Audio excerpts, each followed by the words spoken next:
సోనం వాంగ్చుక్ పేరు విన్నారా? సరే, కొన్ని 3 ఇడియట్స్ మూవీ చూసారా? 3 ఇడియట్స్ మూవీ ఈయన్ని చూసి ఇన్స్పైర్ అయి తీసింది. సోనం వాంగ్చుక్ ఒక ప్రసిద్ధాత్మక సైంటిస్ట్, ఇండియన్ సైంటిస్ట్. ఈయన లడాఖ్కి చెందిన వాళ్ళు. ఈ లదాఖ్ ప్రదేశంలో కాశ్మీర్తో పాటు ఉండే ఆర్టికల్ 370ని ఎత్తివేసినప్పుడు అందరికన్నా ముందుగా తన ఆనందాన్ని వ్యక్తం చేసి మోదీకి సపోర్ట్ తెలిపిన వ్యక్తి సోనం వాంగ్చుక్. ఈయన ఆధునిక ప్రాబ్లమ్స్కి ఆధునికమైన సొల్యూషన్స్తో, సైంటిఫిక్ సొల్యూషన్స్తో లదాఖ్ ప్రజల జీవనాల్ని ఎంతగానో ఇంప్రూవ్ చేశారు. అక్కడి వాళ్ళు ఈయన్ని మార్గదర్శిగా భావిస్తారు. ఈయనకి భారత ప్రభుత్వం రామన్ మ్యాగసెసే అవార్డు కూడా అందజేసింది. కానీ నోటీస్ చేసుకోండి, ఇప్పటికొచ్చి ఈయనకి ఒక పద్మభూషణ్ కానీ పద్మశ్రీ కానీ ఏదీ లభించలేదు. లదాఖ్ అనేది నిజం చెప్పాలంటే చల్లగా ఉండే ఒక ఎడారి ప్రాంతం.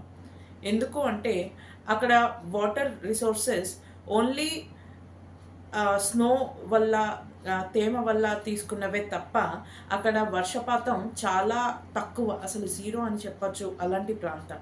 సో అక్కడ వాటర్కి, త్రాగే వాటర్కి చాలా స్కాసిటీ ఉండేది. అలాంటి సమయంలో సోనం వాంగ్చుక్ ఇచ్చిన ఐడియాయే ఐస్ స్తూపాస్.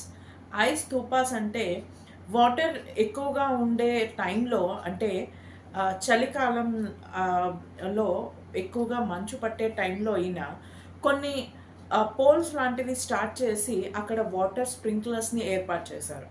అవి చలికాలంలో వీచే చలి గాలులకి ఐస్ స్తూపాల్లాగా మారేవి. అవి నెక్స్ట్ వచ్చే ఎండాకాలంలో కొంచెం కొంచెంగా కరిగి అక్కడి వాళ్ళకి వాటర్ స్కేర్సిటీని తగ్గించాయి. అంటే ఈ ఐస్ స్తూపాస్ అక్కడున్న వాటర్ స్కేర్సిటీని తగ్గించే వాటర్ రిసోర్సెస్గా మారాయి. అంతేకాదు, ఈ టెక్నాలజీ ద్వారా ఆయన లదాఖ్ మొత్తానికి వాటర్ అందించడమే కాకుండా లదాఖ్ మొత్తాన్ని కూడా ఒక కొత్త ధోరణిలో టూరిస్ట్ ప్రాంతంగా తీర్చిదిద్దారు అక్కడి లోకల్ ప్రజలు. ఇక్కడ మీకు పెద్ద పెద్ద లదాఖ్లో చూడండి, లదాఖ్ వెళ్ళొచ్చిన వాళ్ళు, లేహ్ లదాఖ్ వెళ్ళొచ్చిన వాళ్ళు, అక్కడ పెద్ద పెద్ద హోటళ్ళు, రిసార్ట్ల కన్నా అక్కడ హోమ్ స్టేసే ఎక్కువ. ఎందుకంటే అక్కడ ప్రజలు, ఆల్రెడీ ఉన్న ప్రజలు, అక్కడ మొత్తం మీద 65% వరకు ఉన్న ట్రైబల్స్ వాళ్ళందరినీ కూడా ఆయన చైతన్యపరిచి ఎడ్యుకేట్ చేసి ఆధునిక పద్ధతుల్లో ఎలా వనరులు ఇంకా ఆదాయం సమకూర్చుకోవాలో వాళ్ళకి నేర్పి, హోమ్ స్టేస్ ఇంకా వాటి ఇంపార్టెన్స్ని వాళ్ళకి తెలియజేసి అక్కడ టూరిజంని కూడా ఇంప్రూవ్ చేయడంలో ఈయన పెద్ద బాధ్యత వహించారు.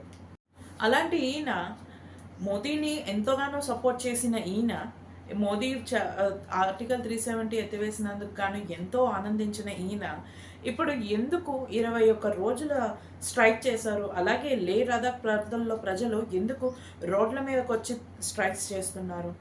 దీనికి కారణం కొంతమంది బీజేపీ ఐటీ సెల్ వాళ్ళు చెప్తున్నట్టు అక్కడ ఉండే సైన్యాన్ని పంపించేయండి అనా? కాదు.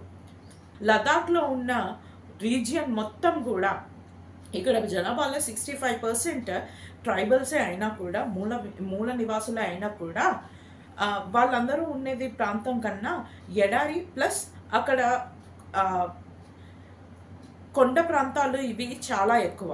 వీటిలో ఉన్న ఖనిజ సంపద కోసం ఆల్రెడీ కొంతమంది బిజినెస్ మ్యాన్లు వాళ్ళు ఎంతగానో ప్రయత్నిస్తూ ఉన్నారు.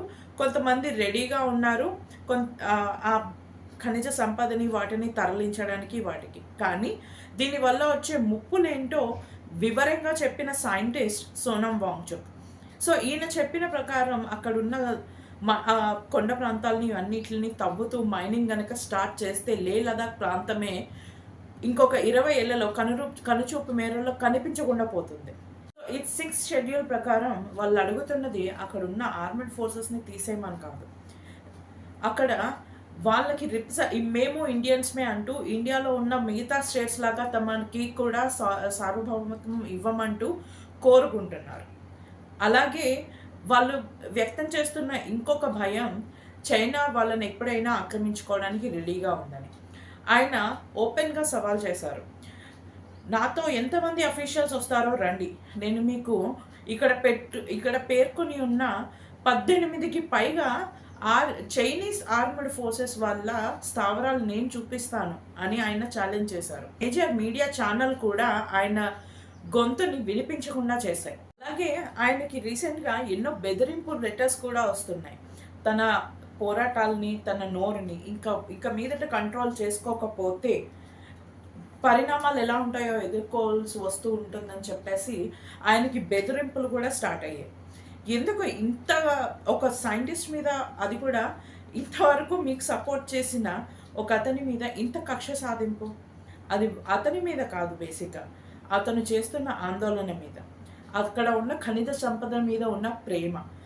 అలాగే చైనా సైన్యంతో కానీ చైనాతో కానీ పెట్టుకోలేని చాతకాని తత్వం వల్ల వచ్చిన భయం, ఒక నియంతకి ఉండే భయం ఖచ్చితంగా ఈరోజు మన దేశ ముఖ్య పర్సన్ ఎవరైతే ఉన్నారో అతని మొహంలో క్లియర్గా కనిపిస్తుంది.